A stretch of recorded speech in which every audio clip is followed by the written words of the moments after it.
नमस्कार दोस्तों। भूख लगी है तो बच्चे पैदा कीजिए। नौकरी चाहिए, बच्चे पैदा कीजिए। कुछ और खाना है तो गौ मांस खाइए। वोट दीजिए, ईवीएम में फ्रॉड कीजिए, फिर बच्चे पैदा कीजिए। जाके मस्जिदें खोदिए, फिर बच्चे पैदा कीजिए। जी हां, एमएलए खरीदिए, फिर बच्चे पैदा कीजिए। रोज बच्चे पैदा कीजिए, हर हफ्ते बच्चे पैदा कीजिए, हर साल बच्चे पैदा कीजिए। पैदा कीजिए भाई, ज्यादा से ज्यादा बच्चे पैदा कीजिए। ये मैं नहीं कह रहा हूं, यह भारतीय जनता पार्टी आरएसएस के पूरे विद्वान गुरु मालिक मोहन भागवत कह रहे हैं जनसंख्या बड़ी समस्या बन गई है और जनसंख्या वृद्धि जो नहीं हो रही, कम हो रही, जनसंख्या में कमी है, वो चिंता का विषय है।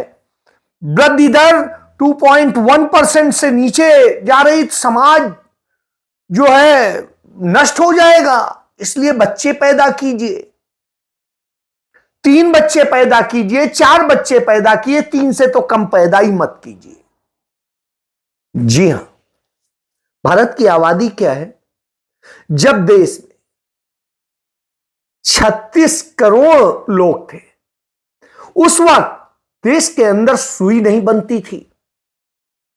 बड़ी मुश्किलों से तमाम कारखाने पंडित जवाहरलाल नेहरू ने खोले, तमाम शहर डेवलप किए, शहरों को एक रूप दिया, तमाम जीवन शैली दी, सरकारी विभाग बनाए, मंत्रालय बनाए, उनमें लोगों को नौकरियां दी, पीएसयूज बनाए और न जाने क्या क्या किया।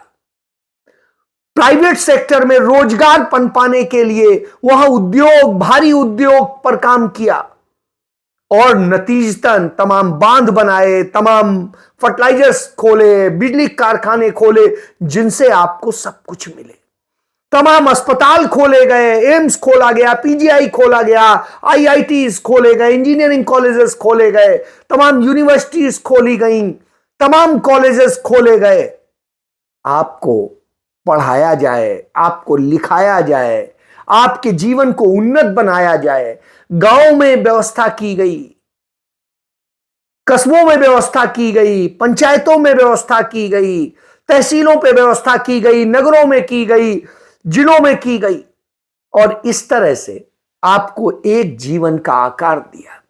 जंगलों में रहने वाले मूल आदिवासी हमारे जो मालिक हैं इस देश के, उनके जीवन में सुधार लाने के लिए वन जंगलों को लेकर नीति बनाई गई।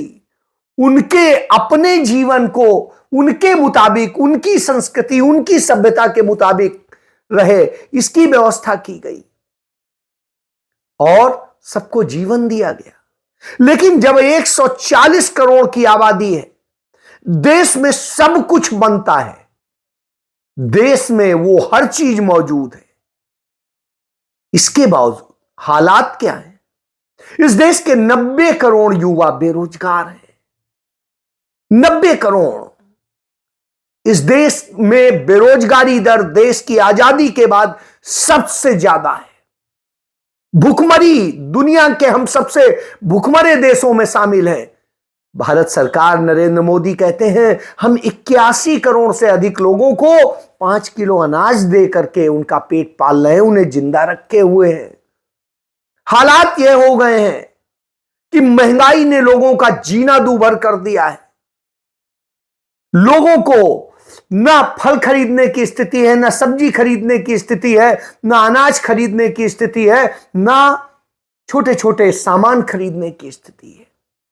लग्जरी आइटम की बात ही छोड़ दीजिए, जरूरत की चीजें नहीं खरीद पा रहे, मोटरसाइकिलें नहीं बिक रही हैं, जो छोटे सेगमेंट की कारें हैं वो नहीं बिक पा रही, और बड़े बड़े लोग बड़ी महंगी महंगी मर्सिडीज और नई नई गाड़ियां खरीद रहे हैं।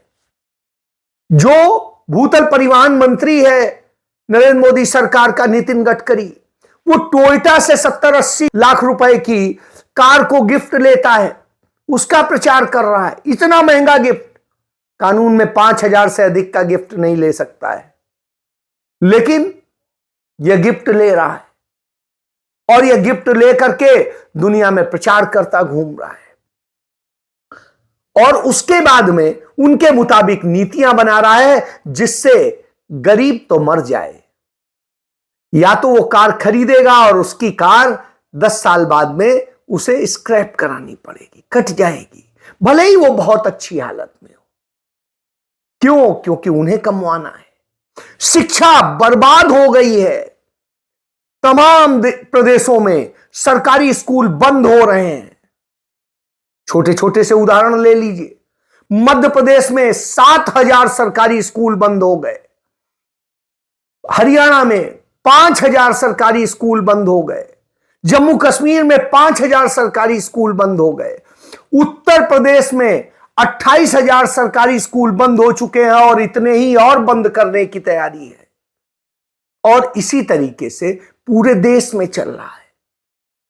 इसके बाद किसी के लिए कुछ नहीं, भीख दी जाएगी, किसी को लाडली बहना की तरह से, किसी को लाडकी उसकी तरह से, किसी को किसी रूप में, लेकिन नौकरी रोजगार नहीं मिलेगा। आपको जीने का सम्मान से हक नहीं मिलेगा। आप कहेंगे वोट तब देंगे तो आपको असम में भाजपा भोज देगी गौमांस का, गौमांस खाइए, वोट दीजिए।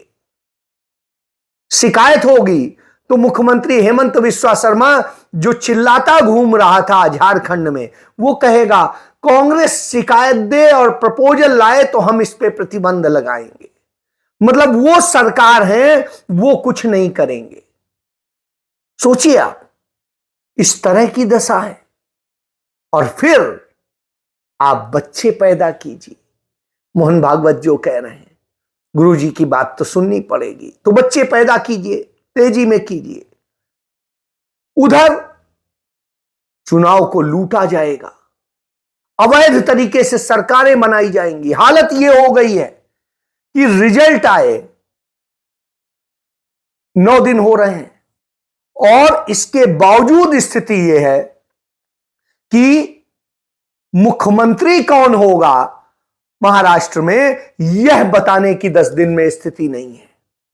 कौन मुख्यमंत्री होगा यह तय नहीं कर पा रहे हैं। बड़े बड़े अपने आप को चाणक्य घूम रहे हैं और वो चाणक्य यह नहीं तय कर पा रहे हैं। सोचिए, और कांग्रेस ने, जेएमएम ने एक झटके में मुख्यमंत्री को शपथ भी दिला दी और वो काम भी करने लगे। यह हालत है।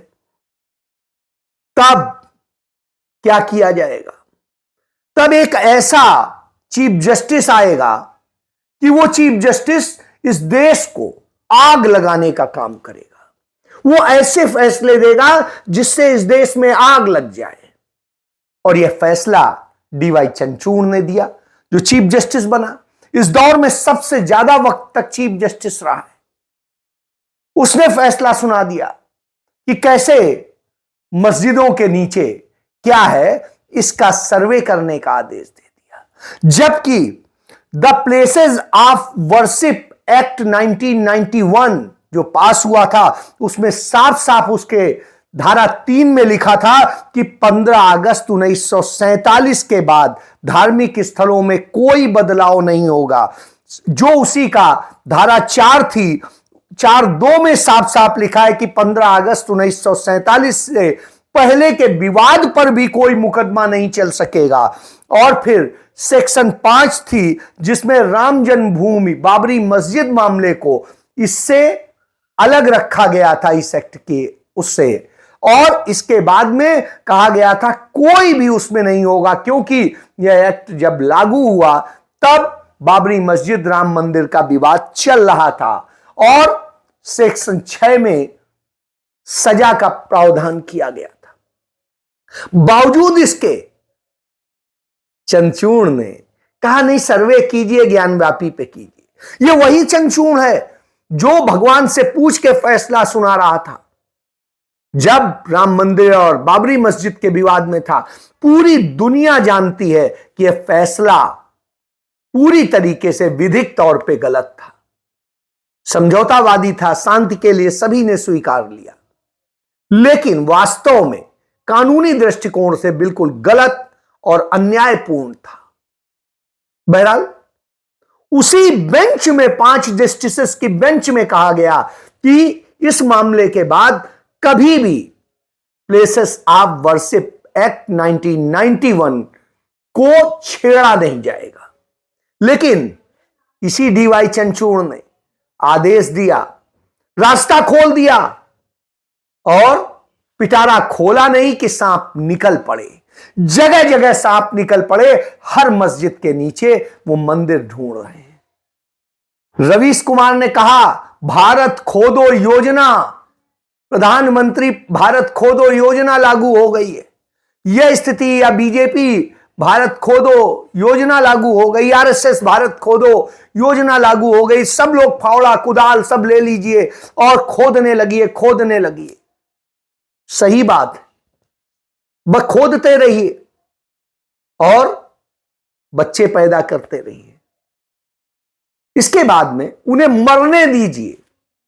कोई बहराइच में मरेगा, कोई संभल में मरेगा और वो निर्दोष मारे जाएंगे, कुछ दोषी भी मारे जाएंगे और इस देश में नफरत पनपेगी, जहर पनपेगा। यह काम करके गए।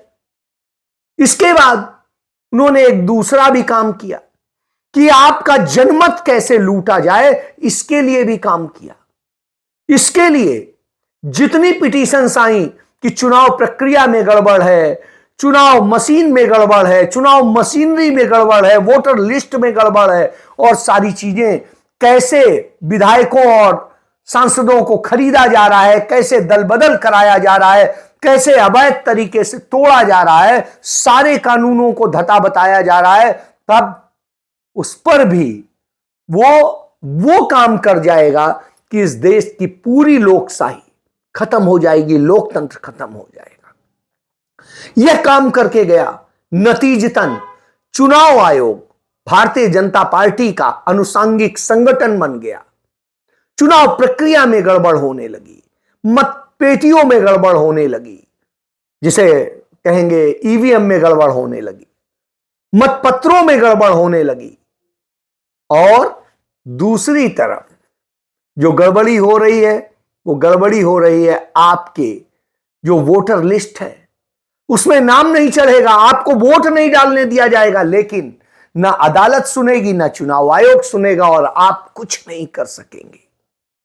इस तरह से काम किया गया। राहुल गांधी ने बोला और स्पष्ट तौर पे बोला कि किस तरीके से इस तरह से करके एक पूंजीवादी व्यवस्था को यह सरकार जन्म दे रही है, जिसमें चंद अरबपतियों को तो सारा धन देश का दे दिया जाता है, लेकिन इस देश के सामान्य वर्ग, मिडिल क्लास और सबको लूट लिया जाता है। इस देश का मिडिल क्लास, 50% मिडिल क्लास की आमदनी घट गई है। जो पंडित नेहरू ने जिस वक्त में भारत आजाद हुआ था, उस वक्त में जो सब करके खड़ा किया था, जिसके बूते एक तरफ जहां गरीब थे और अमीर थे, उनमें एक बीच में मिडिल क्लास तैयार हुआ था। वह मिडिल क्लास आज परेशान है, आत्महत्या कर रहा है और तरह से परेशान है। वो अपने बच्चों को खिला नहीं पा रहा है, पढ़ा नहीं पा रहा है, उनको कपड़े नहीं पहना पा रहा है, उनको कहीं पर उनके साधन नहीं दे पा रहा है। इस दशा में और टैक्स के मामले में उनसे इनकम टैक्स 11% ज्यादा लिया जाने लगा और कारपोरेट से टैक्स कम लिया जाने लगा। कारपोरेट अब कम देता है, आम आदमी ज्यादा देता है। जीएसटी के नाम पे उसे लूटा जाने लगा है, तमाम सेस लगा दिए गए हैं और इन सब लूट के बावजूद भी भारत की अर्थव्यवस्था लुढ़कती जा रही है। राहुल गांधी ने यही तो कहा कि 5.4% पे पहुंच गई है, जो गर्त में है, जबकि यदि मनमोहन सिंह के समय में जो मानक थे, उस मानक के हिसाब से देखें तो ये 2.25% है, यानी सिर्फ 2.25%।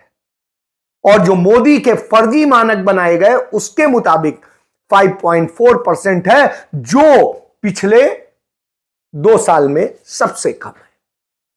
तो आप समझ लीजिए इस दशा में जा रहा है देश और लगातार कर्ज में समा रहा है। जो रुपया है वो लगातार गर्त में जा रहा है। पंडित जवाहरलाल नेहरू के समय में भारत का 1 रुपया डॉलर के मुकाबले 3 उसका होता था, 3 रुपए का 1 डॉलर होता था। और जब मनमोहन सिंह गए उस समय 56 रुपए का 1 डॉलर होता था, आज वो करीब 85 रुपए का 1 डॉलर है। सोचिए आप किस जगह ले आके खड़ा कर दिया है। कर्ज भी लाद दिया, सब कुछ लाद दिया, सारे के बावजूद टैक्स भी वसूल रहे हैं, सेस भी वसूल रहे हैं और इस हालत में ला खड़ा कर दिया है। महंगाई की दशा यह है कि पिछले तमाम सालों में सबसे ज्यादा महंगाई है। और ये पिछले साल से ही तुलना करेंगे तो हर चीज के दाम, चाहे टमाटर हो, सब्जियां हो और दूध प्याज हो, इनके भी दाम पिछले साल के मुकाबले डबल हो गए।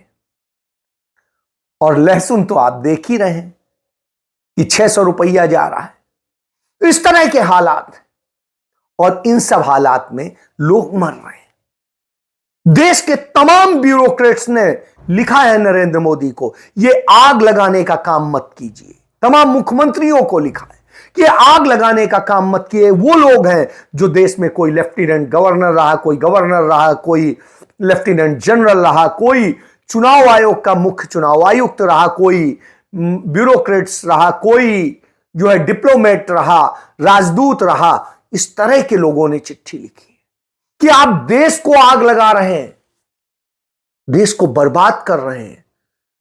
12वीं शताब्दी की जो बनी हुई मजार है अजमेर शरीफ की, ख्वाजा की, उस मजार तक को जो मिट्टी की मजार है उसको खोदने का काम कर रहे हैं कि उसमें जो मिट्टी की मजार है उसके नीचे कैसे कोई मंदिर हो सकता है। लेकिन यह काम हो रहा है। उधर आप देख रहे हैं कई 100 साल पुरानी जो मस्जिद है, जामा मस्जिद संभल की, उसे खोदने का काम हो रहा है। ऐसे ही तमाम जगह चल रहा है। तो नफरत की यह जो प्रयोगशाला चल रही है जिसमें आपको जलाया जा रहा है, आपको बर्बाद किया जा रहा है, इसी के खिलाफ राहुल गांधी ने जो कहा था, इसी के खिलाफ कांग्रेस पार्टी के नेतृत्व में पूरे देश के दलितों ने, पिछड़ों ने, आदिवासियों ने, अल्पसंख्यकों ने रामलीला मैदान से आज आगाज कर दिया। मल्लिकार्जुन खड़गे ने वहां पर दहाड़ा और कहा कि कैसे वोट भी चोरी किए जा रहे हैं ईवीएम के जरिए और चोरी किए जा रहे हैं एमएलएज भी। बीजेपी आपके वोट चुराती है। कैसा चुराती है? ईवीएम के वजह से। और वो वोट चुराती है और यहां तक कि नहीं, एमएलए को भी चुरा के भगा लेके जाती है। जैसा महाराष्ट्र में, कर्नाटक में, उत्तराखंड में, मणिपुर में जो हुकूमत हो गए हैं, वो सब चुरा के, एमएलए को चुरा के ही लेके गए। और बीजेपी चुनी हुई सरकार को भी चुराती है और आपके पेंशन को भी चुराती है। और किसानों का एमएसपी तो छोड़ो, उसको तो वो लोग कुछ भी नहीं करे, लेकिन बॉर्डर पे लोग एमएसपी के दाम के लिए बैठे हुए थे, उनको मारकर भगा दिए, कुचल कर मारे। ऐसी बीजेपी है और उसके नेता भी लोग वैसे ही हैं और आपका हकूक चुराती है और लोकतंत्र की आत्मा निष्पक्ष चुनाव में बसती है। हम यही कह रहे हैं, देखो भाई, आप निष्पक्षपात से चुनाव करो, चोरी मत करो वोटों की। वो को मैं देखा हूं बहुत से जगह, मेरे को कंप्लेंट आए पूरे देश में, वो लोग बोलते हैं साहब 1 घंटे में हजार हजार वोट डाल देते हैं। ये कैसा? बैटरी खत्म होती है, लेकिन बाद में अगर देखते हैं तो वहां पर फिर बैटरी उसका जो दिखता है 99%। तो ये सब कैसा होता है? और इस तरह से सरकारें जो है बनाई और बिगाड़ी जा रही हैं। इसके खिलाफ जंग का आज ऐलान हो गया है और रामलीला मैदान से जो ये ऐलान हुआ है उसके बाद में भारतीय जनता पार्टी आरएसएस सकपका गए। चुनाव आयोग अब गिड़गिड़ा रहा है कि आप आइए पहले हमसे बात कीजिए, लेकिन राहुल गांधी ने वह रणनीति तय कर दी है कि अब सबक जनता सिखाएगी, इस देश की जनता सिखाएगी, जगह जगह सिखाएगी। सिर्फ यही नहीं, चुनाव आयोग को भी पता चलेगा और पक्षपाती अदालतों को भी पता चलेगा, उन पुलिस और दूसरे लोगों को भी पता चलेगा और सरकार को भी पता चलेगा। अब उस चीज के लिए आगाज किया है तो इसका आगाज दलितों आदिवासियों ने किया है और उसका नेतृत्व करते आज वो बुजुर्ग 80-82 साल के दिखाई दिए मल्लिकार्जुन खड़गे, वो दलित जिसने खुद पीड़ा झेली है, दंश झेला है। तो उधर राहुल गांधी रणनीति को आगे बढ़ा रहे हैं। हिली हुई है भारतीय जनता पार्टी, हिली हुई है उनकी सरकार। अब कोई जवाब नहीं सूझ रहा है तो मोदी आरएसएस बौखला कर उल जलूल बोल रहे हैं। बस अब यही रह गया है। हमारे एक मित्र जो है पुलिस ऑफिसर रहे हैं राजस्थान में, उनका फोन आया कि क्यों नहीं कांग्रेस पार्टी के लोग अपने राज्यों में एफआईआर दर्ज करा के कराते हैं। तो मैंने उन्हें बोला कि बीएनएस में क्या ऐसा है और कैसे प्लेस ऑफ अकरेंस से अतिरिक्त कोई कर सकता है? क्या अदालतों में वो टिकेंगे? क्या सरकारें उसको करेंगी? नहीं। इसलिए इस तरह से लड़ाई नहीं लड़ी जाएगी, लड़ाई रणनीति से ही लड़ी जाएगी। जो लोग कहते हैं कि राहुल गांधी ये कर दें वो कर दें, मूर्खता की बात करते हैं। यदि आपने ये किया, वही तो वो चाहते हैं कि आप उस जगह आए, हिंसा हो जाए और कोई चीज हो जाए और उसके बाद में उन्हें मौका मिल जाए और लाठी चलाने, आपको जेल में डालने और दूसरी चीजें करने, इस पूरे आंदोलन को खत्म कर देने की। तो इसलिए मुझे लगता है ऐसी बातें नहीं करनी चाहिए। हमसे आपसे बहुत ज्यादा समझदार और कानून को जानने वाले लोग हैं। हम आप 4-6 लोगों को जानते हैं, वहां पर बहुत विद्वान लोग हैं, मैं निजी तौर पे भी जानता हूं।